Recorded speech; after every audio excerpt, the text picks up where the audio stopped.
نور علم میں خوش آمدید۔ آج کا ہمارا موضوع ہے حضرت حسن علیہ السلام کی ولادت۔ آئیں اس کے بارے میں معلومات حاصل کرتے ہیں۔ آج ہمارے ساتھ موجود ہیں محسن الزما صاحب اور ان کے ساتھ ہیں علامہ سجاد شبیر رضوی صاحب۔ آئیں اس کے بارے میں معلومات حاصل کرتے ہیں۔ السلام علیکم جی، آپ ہمارے ویورز کو اس کے بارے میں بتائیں۔ اعوذ باللہ من الشیطان اللعین الرجیم، بسم اللہ الرحمن الرحیم۔ آپ کے چینل کی توسط سے تمام عالم اسلام کو ولادت امام حسن علیہ السلام بہت بہت مبارک ہو۔ آج کا دن جو ہے وہ بہت مبارک دن ہے، اور جناب حضرت ابو ہریرہ رضی اللہ تعالیٰ عنہ فرماتے ہیں کہ ایک اندھیری رات تھی اور میں سرکار کے دولت کدے پہ چلا۔ میں نے آقا دو جہاں کے دروازے پہ دکل باب کیا۔ آقا کریم علیہ الصلوۃ والسلام تشریف لائے۔ گٹھڑی میں ایک چیز تھی جس کو آپ سینے سے لگائے ہوئے۔ میں نے فرمایا، میں نے عرض کی میرے ماں باپ آپ پر قربان، اس گٹھڑی میں کیا ہے؟ آپ نے اس گٹھڑی کو کھولا تو ایک خوبصورت سا شہزادہ تھا۔ آپ نے اپنی زبان اطہر اس بچے کے منہ میں دے دی۔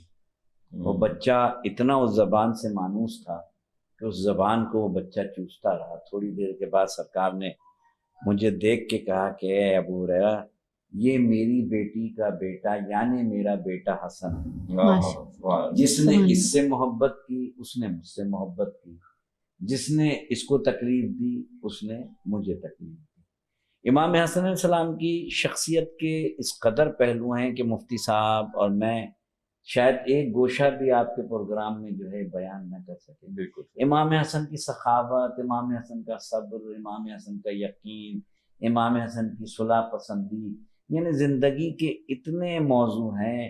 آپ ہو بہو تصویر تھے اپنی نانا کے، بے شک، بلکہ تاریخ میں یہاں تک لکھا ہے کہ آپ شبیہ تھے، یعنی بالکل امام حسن اپنے نانا کی ہو بہو تصویر تھے۔ اور میں ساری باتوں کو چھوڑ کے آپ آئے، سرکار کے ہاتھوں میں آئے اور سرکار نے اپنی زبان اطہر منہ میں دی، اور پھر یہ جو ہم 7ویں دن عقیقہ کرتے ہیں نا، یہ تمام مسلمان اس بات میں متفق ہیں کہ سرکار کائنات نے امام حسن علیہ السلام کا عقیقہ کیا، اور بال جتنی جو ہے وہ چاندی دی۔ تو یہ سنت سرکار کائنات اس دن سے ہوئی جب سرکار نے امام حسن کا عقیقہ کیا۔ ایک بات تو یہ طے ہو گئی۔ باقی باتوں کو چھوڑتے ہوئے میں آپ کے چینل کی توسط سے یہ گزارش کر رہا ہوں کہ امام حسن وہ شخصیت تھے کہ سرکار جب اپنے صحابہ کرام رضوان اللہ علیہ شمع رسالت کے پروانے بیٹھے ہوتے تھے، اور آپ آتے تھے کھیلتے کھیلتے اور نانا کی آغوش میں بیٹھ جاتے تھے، اور جو کچھ سنتے تھے واپس جا کے والدہ کو بتاتے تھے کہ آج میں نے بابا نانا نے یہ کیا۔ ایک دن سرکار تشریف لے آئی، یہ سیدہ کو وہی باتیں بتا رہے تھے جو نانا نے کی تھی۔ تو سرکار نے کہا کہ بیٹی کیا بتا رہا ہے حسن؟ کہا کہ بابا جو کچھ آپ نے کیا ہے مسجد میں بیٹھ کے، مسجد نبوی میں، وہ بتا رہا ہے۔ تو سرکار نے فرمایا اے بیٹی، میرا بیٹا حسن تو میری گود میں بیٹھ کے لوہے محفوظ کا مطالعہ اللہ، یعنی امام حسن کی عظمت اتنی ہے کہ یہ ابن ماجہ کی حدیث ہے کہ میرا بیٹا حسن وہ ہے کہ یہ اٹھے بھی تو امام ہے، بیٹھے بھی تو امام ہے۔ یعنی یہ امام حسن کی عظمت ہے۔ اور آپ کا صبر یہ ہے کہ آپ بازار سے جا رہے ہیں، ایک شامی نے دیکھا آپ کو، دیکھیں طاقت رکھتے ہوئے مفتی صاحب معاف کرنا کمال ہے، صحیح بات، طاقت نہ رکھتے ہوئے معاف کر دیا تو کون سا کمال کیا۔ وہ شامی نے آپ کی توہین کی، بلکہ تاریخ طبری میں لکھا ہوا ہے کہ اس نے آپ کو گالیاں دی، امام تھے وقت کے، اور آپ سن رہے ہیں خاموشی سے، صبر سے۔ جب تھک گیا تو ہمارے ہاں تو یہی ہے نا کہ طاقتور تھے، امام تھے۔ اب امام جواب کیا دے رہے ہیں؟ آپ کے چینل کی توسط سے یہ پیغام امت مسلمہ تک پہنچنا چاہیے۔ جواب کیا دے رہے ہیں؟ آپ فرما رہے ہیں اس نے کیا کیا تھا؟ گالی دی تھی۔ اور اسلام میں فحش کلامی کی آخری حد کیا ہے؟ گالی ہے۔ اب اس نے امام کی توہین کی تھی۔ امام ریورس میں کیا کہہ رہے ہیں؟ کہہ رہے ہیں مسافر لگ رہا ہے، اگر بھوکا ہے چل تو تجھے کھانا کھلاؤں، اگر پیاس لگی ہے تو تجھے ٹھنڈا پانی پلاؤں، اگر زیادہ سفر نہیں ہے تو یہ اشرفیاں لے لے، اگر تھک گیا ہے تو چل میرے گھر میں آرام کر لے، اگر سواری کمزور ہے تو میری سواری لے لے۔ اس کے علاوہ کسی چیز کی حاجت ہے تو وہ بتا. یہ سننا تھا کہ وہ شامی آپ کے قدموں میں آ گیا. ارے کتنا سچے امام ہیں. کیوں نہ سچے ہوں جنہوں نے آتے ہی دنیا میں زبان اتھر سرکار کی چوسی ہو. بے شک. اور یہ وہ نواسے ہیں کہ جن کو کاندھے پہ بٹھا کے آپ عید کے روز لے کے چلیں کہ نانا ایک زلف حسن کے ہاتھ میں ایک زلف حسین کے ہاتھ میں. دیکھا حضرت عمر رضی اللہ تعالیٰ عنہ نے اور فرمایا کہ حسن سواری کتنی اچھی ہے. سرکار نے فرمایا یہ بھی تو دیکھو کہ سوار کتنے. کیا بات، سبحان اللہ. کیوں مفتی صاحب مزید آپ اس بات پہ؟ دانیہ ہانی آپ نے جو سوال کیا ہے اور جو علامہ صاحب نے اتنے خوبصورت انداز میں جواب دیا ہے، بات اتنی سی کہ اگر حضرت امام حسن علیہ السلام اہل بیت کے وہ چشم و چراغ ہیں جن کو اللہ تعالیٰ نے یہ مقام دیا کہ یہ سورہ کوثر کی آیت کی تفسیر، وہ تفسیر کیا کہنا، اور وہ تفسیر ہے جس کے بارے میں فرمایا اِنَّا أَعْطَيْنَاكَ الْكَوْثَرَ، کہ محبوب ہم نے آپ کو کوثر عطا کیا. اس سے کیا مراد ہے کہ اللہ کے رسول صلی اللہ علیہ وسلم کے جو 3 بیٹے تھے لگاتار جو ہوئے، اس کے بعد اس دنیا سے اللہ کے حکم سے واپس اللہ نے اپنے پاس بلا لیے. تو میرے نبی علیہ السلام کی کوئی قرآن نے فرمایا ہے کہ مردوں میں سے تمہارے رسول تمہارے کسی مردوں میں سے باپ نہیں ہے. تو مراد یہ تھی کہ اللہ کے رسول صلی اللہ علیہ وسلم کی کوئی ظاہری جو اولاد وہ زندہ نہ رہی، جب سوائے خواتین یعنی بیٹیوں کے. تو اب یہ ہوا کہ کچھ لوگوں نے نعوذ باللہ جب الٹی سیدھی بکواس کی تو اللہ کے رسول رنجیدہ ہوئے. تو اللہ تعالیٰ نے ایک نظام قائم کیا کہ دنیا میں ہوتا یہ ہے کہ اولاد جو ہے یا باپ کی جو نسل ہے اس سے نام لیا جاتا ہے کہ فلاں کا بیٹا فلاں کا بیٹا. لیکن میرے نبی علیہ السلام کی اہل بیت کا نام و نسب اگر لیا جاتا ہے تو وہ خاتون جنت حضرت فاطمہ الزہرا تعالیٰ سے لیا جاتا ہے. اور یہ مقام کسی اور کو نہیں ملا کہ اللہ کے رسول صلی اللہ علیہ وسلم کے چچا زاد بھائی اور حضور کے داماد یعنی حضرت مولا علی مشکل کشا رضی اللہ عنہ کی اولاد کو اللہ نے یہ مقام و منصب عطا فرمایا کہ وہ ان کی اولاد نہیں رہی بلکہ اللہ کے رسول کی نسبت سے اللہ کے رسول نے ان کے بچوں کو اپنا بیٹا کہا.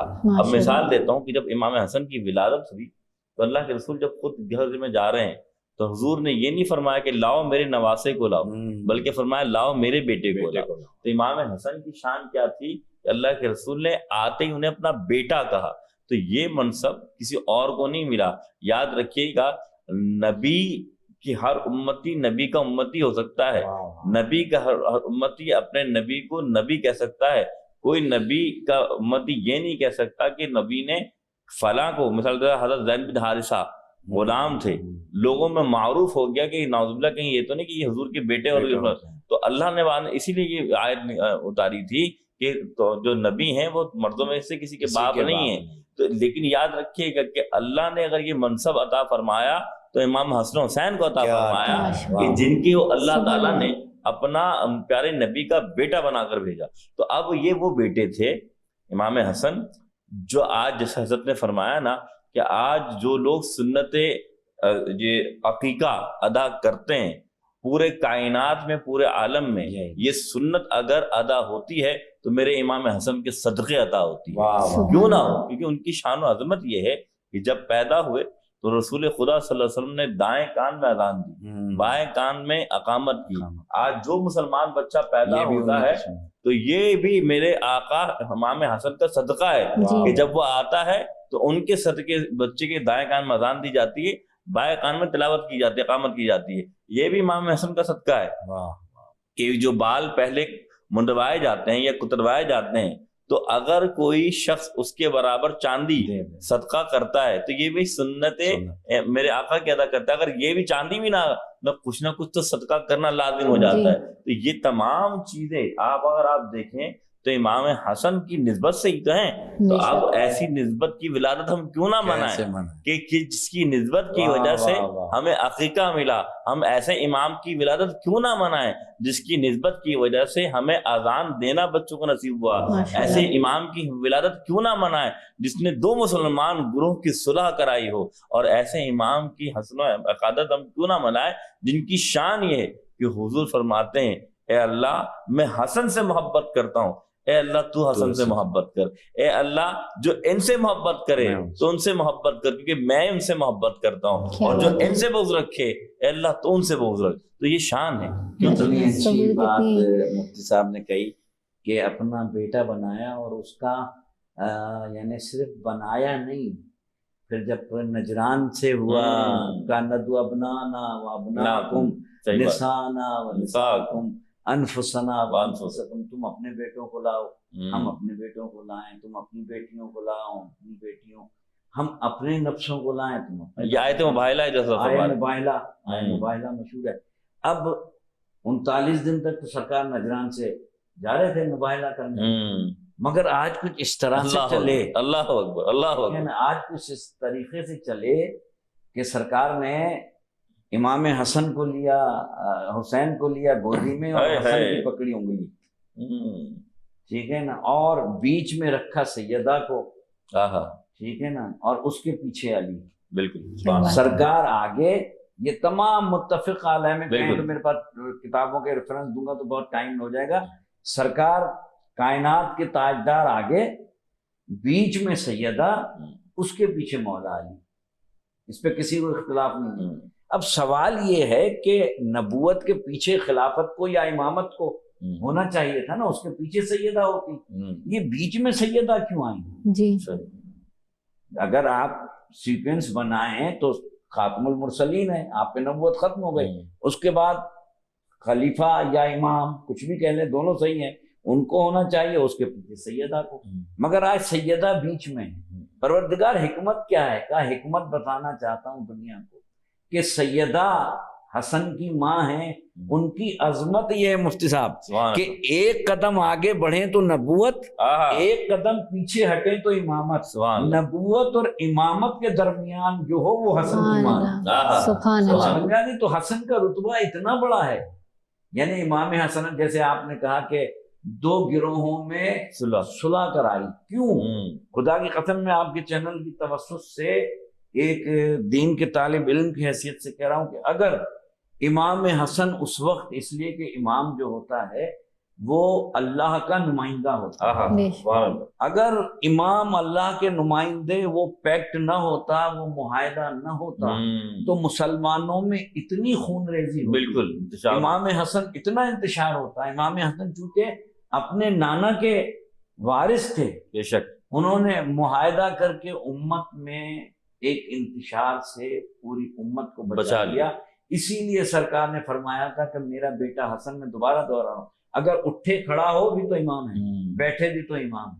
اس کے علاوہ میں نے تاریخ کی باریک بینی سے پڑھا ہے، کسی امام کے لیے سرکار نے یہ نہیں فرمایا کہ اٹھے بھی تو امام ہے تو بیٹھے بھی امام۔ اچھا، اس سے مراد کیا ہے؟ میں کہ اس سے مراد یہ کہ خلافت کے منصب پر بیٹھے تب بھی امام، اور خلافت کے منصب سے جدا ہو جائے تب بھی امام، اور امام کا مسئلہ یہ ہے کہ امام کی اقتدا ہر حالت میں کرنی ہوتی ہے، چاہے وہ امام مسجد خلافت میں ہو یا نہ ہو، کیونکہ اس کے اطاعت لازمی ہے۔ بالکل، جیسے کہ مفتی صاحب نے فرمایا، قرآن نے کہا نَدْخُلُونَ عَاصِمْ بِإِمَامٍ، قیامت کے دن ہر کوئی اپنے امام کے ساتھ ہوگا۔ مفتی صحیح بات ہے۔ اب اٹھایا جائے گا یا بلایا جائے گا یا ساتھ ہوگا، یہ ایک الگ بحث ہے، مگر اتنا سارے مسلمان مانتے ہیں کہ ہوگا اپنے امام کے ساتھ، بے شک۔ تو اب دنیا میں اپنا امام بنا لینا ہے ہمیں اپنے، تاکہ قیامت میں ہم ان کے ساتھ ہوں۔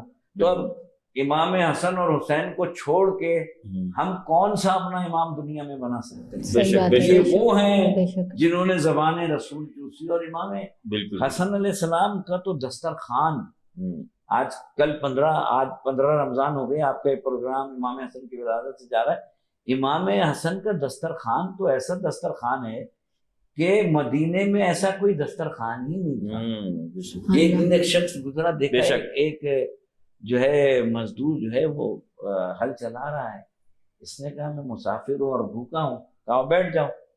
جب انہوں نے دسترخوان لگا کے روٹی نکالی، پانی میں بھگوئی، اس نے چبانا چاہی، اس سے چبی نہیں۔ کہا اچھا تم مدینے میں چلے جاؤ، ایک دسترخوان ہے وہاں جا کے کھانا۔ امام حسن کا دسترخوان وہ نہیں تھا کہ وی آئی پی الگ بیٹھے ہیں، غریب الگ بیٹھے ہیں، فقیر الگ بیٹھے ہیں، وزیر الگ بیٹھے ہیں۔ اماموں کا، اولیاء اللہ کا منصب ہی یہی ہوتا ہے کہ ان کے لیے سب برابر ہوتے ہیں، ان کے لیے اسلام کا آفاقی پیغام ہمارے ہاں نام کا اسلام ہے، امپلیمنٹ نہیں ہے، اس لیے کہ ہمارے ہاں درجہ بندی ہے، اور جب درجہ بندی ہوتی ہے تو لوگ حکومت کی طرح اسی طریقے سے لڑتے ہیں جیسے آج کے مسلمان رمضان میں لڑ رہے ہیں، ٹھیک ہے نا. وہ آیا، دیکھا امام حسن علیہ السلام کے دسترخوان پہ بیٹھ گیا، کھانا شروع کر دیا. اب ایک چیز کھاتا اور مفتی صاحب ایک چیز چھپا رہا ہے، ایک چیز کھا رہا ہے، ایک چیز چھپا رہا ہے. امام حسن نے کہا کہ تمہیں اگر چاہیے تو لے کے چلے جانا. کہا نہیں، میں نے ایک دیکھا ایک مزدور ہے جو گرمی میں جو ہے نا وہ مزدوری کر رہا تھا، میں چاہ رہا تھا کہ اس کو جا کے. کہا وہ میرے بابا علی ہیں جو مزدوری کر رہے ہیں. یعنی آپ نے دیکھا کہ منصب امامت یہ ہے کہ ہر چیز پاس ہے، مگر اللہ کی رضا سے کہیں یہ بھوکے رہتے ہیں، کہیں یہ پیاسے رہتے ہیں، کہیں یہ مزدوری کر کے دنیا کو سبق دے رہے ہیں. اس لیے کہ امام کا یا خلیفہ کا ان کا کام یہ ہے کہ یہ پوری دنیا کو ایک سوشل سیٹ اپ، یعنی اسلام جو ہے نا، امام حسن ہو یا امام حسین ہو یا جتنے بھی امام ہو یا خلفائے راشدین ہو، جتنے بھی ہو نا، یہ ان سب کا جو منصب ہے نا وہ ہماری زندگیوں کے لیے امپلیمنٹیشن کے لیے آیا ہے. یعنی انہوں نے ہمیں سوشل سیٹ اپ دیا ہے. یہ تاریخ، جتنی بھی تاریخ ہے، امام حسن کی تاریخ ہو یا امام حسین کی تاریخ ہو یا خلفائے راشدین رضوان اللہ علیہ کی تاریخ، یہ ہم سب کے لیے ایک سوشل سیٹ اپ ہے. مگر ہوتا یہ ہے کہ ہم ان کی ولادت تو مناتے ہیں، آج ہم امام حسن علیہ السلام کی ولادت تو منا رہے ہیں، مگر آج کا مسلمان بے بہرا ہے کہ امام حسن کا صبر کیا تھا، امام حسن کی سخاوت کیا تھی، امام حسن کی برداشت کیا تھی، امام حسن کی صلح کیا تھی. ان لوگوں نے ایسے اہم نقوش زندگی میں ہمارے لیے چھوڑے ہیں. اسی لیے کہا ہے سرکار نے کہ حسن والحسین سیدہ شباب اہل جنہ، حسن اور حسین جوانان جنت کے سردار ہیں.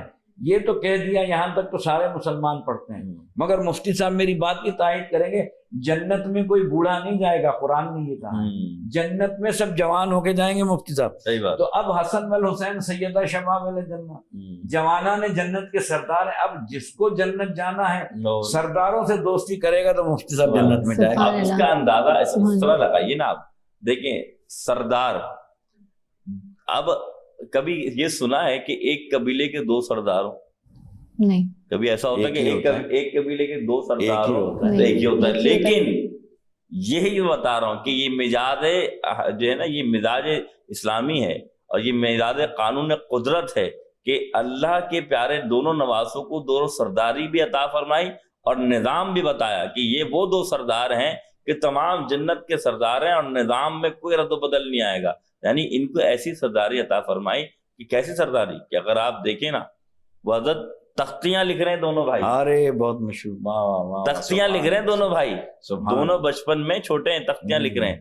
دونوں نے تختیاں لکھی اور اپنی والدہ ماجدہ خاتون جنت کے پاس لے کر رکھے کہ امی جان اب یہ بتائیں ہم دونوں میں سے کس نے تختی اچھی لکھی ہے. تو جب سرداری دونوں کو ملنی تھی تو مقام کیسے ملنا تھا. رسول نے کہ پیاری بیٹی مبارک نے دیکھا، خاتون جنت نے دیکھا، والدہ نے دیکھا، فرمایا دیکھو اس بات کا فیصلہ میں نہیں کروں گی، تمہارے بابا کون، مولا علی یعنی مولا کائنات آ کے کریں گے. اب مولا علی آتے ہیں، کون؟ انا مجد علم علی بابوہا، جن کا مقام و مرتبہ کیا ہے، تمام کائنات کے علوم کو جمع کر کے اللہ نے 4 کتابوں میں رکھا. علم اتنا ہے، 4 کتابوں کے علم کو جمع کر کے سورہ فاتحہ میں رکھا، سورہ فاتحہ کے علم کو جمع کر کے بسم اللہ میں رکھا، بسم اللہ کے علم کو جمع کر کے با میں رکھا، با کے علم کو جمع کر کے با کے نقطے میں رکھا. اور مولا علی کہتے ہیں انا نقطۃ البا، وہ نقطہ با علی کی ذات ہے. تو جس علی کا مقام یہ ہے کہ تمام کائنات کا علم اس کے سینے میں، تو کیا مرتبہ ہوگا. لیکن وہ 2 تختیوں کا فیصلہ نہیں کر رہا، وہ کہہ رہے ہیں کہ نہیں، اس فیصلہ اب تمہارے نانا جان آ کے کہیں گے. نانا جان کون؟ اللہ اکبر، کائنات کے مالک، مالک و مختار میرے آقا حضرت محمد مصطفیٰ صلی اللہ علیہ وسلم تشریف لائے. میرے آقا آ کر جب وہ تختی دیکھتے ہیں، آپ بھی فرماتے ہیں میں بھی نہیں کروں گا، جبریل امی آئیں گے وہ بات کا فیصلہ کریں گے کہ اللہ کیا پیغام دیتا ہے. جبریل امی آتے ہیں، تختیاں دیکھتے ہیں، اللہ کے پاس جاتے ہیں، یا اللہ تیرے نبی کی نواسوں نے لکھا ہے، نبی نے فرما دیا جو اللہ تو حکم دے گا وہ کرنا ہے. تو اللہ نے فرمایا کیا کرو اے جبرائیل، جاؤ جنت جاؤ، ایک سیب لینا، تختی پہ ڈالنا، بس تختیوں کو رکھنا، جس پر گر جائے وہ اللہ کو قبول ہے، وہ اللہ کو پیاری ہے. اب جب تختی رکھی گئی، سیب ڈالا گیا، تو سیب کے بھی 2 ٹکڑے ہو گئے، ایک تختی ایک امام حسن کی تختی پہ گر گیا، ایک امام حسین کی تختی پہ گر گیا، یعنی اللہ کو دونوں ہی قبول. تو اسی طرح اللہ کو جب تختیاں قبول تو اللہ کو دونوں سرداری قبول. تو یہ مقام و مرتبہ ہے امام حسن و حسین کا. اسی لیے حضور نے فرمایا نا کہ اللہ تعالیٰ نے ان کو جنت کے 2 پھول بنائے ہیں، اللہ نے ان کو جنت کا سردار بنایا ہے. جو ان سے محبت کرے گا اللہ ان سے محبت کرے گا. میں جیسے مفتی صاحب نے فرمایا، یقیناً آج جو ہم ولادت منا رہے ہیں امام حسن کی، آج ضرورت اس بات کی ہے کہ ہم امام حسن کی شخصیت کو سمجھیں. بے شک جب ہم شخصیت کو سمجھیں گے تو ہمیں ان کی زندگی کی سٹرگل، یعنی 25 حج اپنی زندگی میں انہوں نے پیادہ کیے. اللہ اکبر. عبادت کا یہ عالم تھا کہ ہر وقت رکوع میں اور ہر وقت سجود میں رہتے تھے. یہ ہمیں پیغام دینا تھا کہ اللہ کی رضا کے لیے ہمارا ہر عمل. آج آپ دیکھتی ہیں کہ آپ کے چینل کے توسط سے یہ پیغام اگر میرا پہنچ جائے کہ آج آپ 57 اسلامی ممالک میں دیکھتی ہیں تو آپ کو مسلمان بدحالی کا شکار ہیں. کشمیر میں مفتی صاحب چلے جائیں، فلسطین میں چلے جائیں، بحرین میں چلے جائیں، یمن میں چلے جائیں، شام میں چلے جائیں، ہر جگہ مسلمان پٹ رہا ہے. آپ کا قبلہ اول مٹھی بھر یہودیوں کے قبضے میں. اگر مسلمان متحد ہو کر نا اس وہاں جا کے اسرائیل کے جو ہے بارڈر پہ تھوکنا بھی شروع کر دینا تو اسرائیل جو ہے اس میں بہہ جائے گا. مگر مسئلہ کیا ہے کہ ہم امہ میں اتحاد نہیں ہے. ہمیں آج کے دن امام حسن کی زندگی، امام حسن کی سیرت، امام حسن کا صبر، ان کا اخلاق، ان کا استدلال، ان کا اسلام کے لیے قربانیاں دینا، نانا کی سیرت پر چلتے ہوئے ہر عمل کو کرنا. اگر ہم اس کو سمجھ لیں تو ہمارے دلوں میں سچی محبت، اگر زبان سے امام حسن کی یا امام حسین کی یا اہل بیت کی یا امہات المومنین کی یا خلفائے راشدین کی، زبان سے نہیں، عمل سے کرنا ہے. اور جب تک ہم عمل نہیں کریں گے، امپلیمنٹیشن نہیں کریں گے، تو ہم مثال تو دیتے جائیں گے، مثال دینے سے کچھ نہیں ہوتا. اب زمانہ ہم سے یہ کہہ رہا ہے کہ عمل کر کے دکھاؤ، امام حسن کی طرح صلح کر کے دکھاؤ، امام حسن کی طرح صبر کر کے دکھاؤ، امام حسن کی طرح اخلاق پیدا کرو، امام حسن کی طرح اپنا دسترخوان وسیع کرو، امام حسن کی طرح غربا و مساکین کا خیال رکھو، امام حسن کی طرح طبقاتی نظام کو دفن کرو، امام حسن کی طرح علم کی عزت کرو، علم سے محبت کرو، جہالت سے نفرت کرو. دنیا میں کائنات میں سب سے بڑا فساد جو ہے وہ جہل ہے. آج دنیا میں اگر جہالت کا خاتمہ ہو جائے، مسلم امہ اس لیے پٹ رہی ہے آج امام حسن کی ولادت کی توسط سے. بس یہ جملے میرے یہاں تک پہنچ جائیں. آج جہل عروج پر ہے، اسی لیے مسلمان پٹ رہا ہے. جب تک مسلمان علم سے وابستہ رہا، جہاں جہالت ہوگی وہاں تعصب ہوگا، جہاں تعصب ہوگا وہاں تنگ نظری ہوگی، جہاں تنگ نظری ہوگی وہاں فساد ہوگا، جہاں فساد ہوگا وہاں یونٹی قائم نہیں ہوگی، جہاں یونٹی قائم نہیں ہوگی وہاں ہم تتر بتر ہو جائیں گے. امام حسن نے اس وقت خلافت کو چھوڑا جس وقت انہوں نے یہ سمجھ لیا کہ اب مسلمانوں میں شدید انتشار کا خطرہ ہے. بے شک انہوں نے اللہ کی رضا کے لیے، یعنی امام جو ہوتا ہے وہ ہر کام اللہ کی رضا کے لیے کرتا ہے. بس یہ پیغام دے رہا ہوں میں آپ کی طرف سے کہ امام نے خلافت کو چھوڑ کے صلح کر کے دنیا کو یہ بتا دیا کہ ہم اسلام کی بقا کے لیے ہر چیز کو قربان کر سکتے ہیں. ماشاءاللہ. آج 15 رمضان ہے، امام حسن کی ولادت ہے، ہم یہ عہد کریں کہ ہم بھی اسلام پہ ہر چیز کو قربان کر سکتے ہیں. مگر ہم کیا کر رہے ہیں؟ اسلام کا نام لے کے اقتدار کے پیچھے بھاگ رہے ہیں. اسلام کا نام لے کے اقتدار کے پیچھے نہیں بھاگا جاتا، اسلام کا نام لے کے گھر لٹایا جاتا ہے. ماشاءاللہ، سبحان اللہ. آپ دونوں کا بہت بہت شکریہ، بہت اچھی باتیں آپ نے ہمیں بتائیں. بہت بہت شکریہ آپ کا. جی ناظرین، نور علم میں اب تک کے لیے اتنا ہی. پھر حاضر ہوں گے حاضر رمضان کے ساتھ.